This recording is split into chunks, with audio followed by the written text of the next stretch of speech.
Vrai,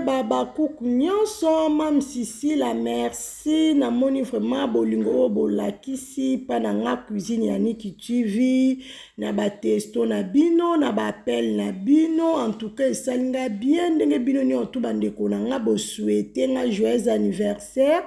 en tout cas na opesa bino pe merci, po nzambe abakisi un plus na vie na nga, kolala kolamuka, eza habitude, te ezaka ngolu ya nzambe, mingi tobota maki na bango le même jour bazate mingi pe toliaka na bango tovandaka na bango bakufa biso soki tozotika na se ya moi oyo eza na effort na biso te bandeko ezaka na ngolu ya nzambe nde moto azobomba biso tomoni susu mokolo ya lelo en tout cas neyeka kopesa ba merci bandeko na ngai en tout cas esalenga bien so na bi esalenga bien te na kosi esalenga bien makasi komona ba testo komona ba appel komona nde boloba bo souhaiter en tout cas na monique nazara na famille naza vraiment na famille nombreuse o nzambe abakisielanga na samoi o kozala bakuku eza ngolu epesamela mutu nyonso te kozala mama lokola sila bisalu mama d'amour non te esalaka bien bandeko na nga bino mo boyebi cuisine ya Niki na bino ndenge azalaka na bi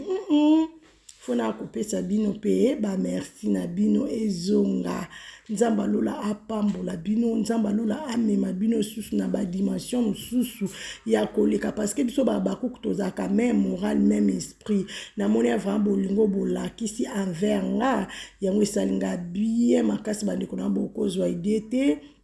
lobi tobete na biso tout na pera ba petit na ba petit bino mo boyebi ke cuisine ya Niki mama de garçon tokende na biso kana mwa kwen mo boyebi kaka etende makambo na ba chaleur bino mo bo comprendre parce que biso na Paris na France ezaka moi nde makambo moi nde point com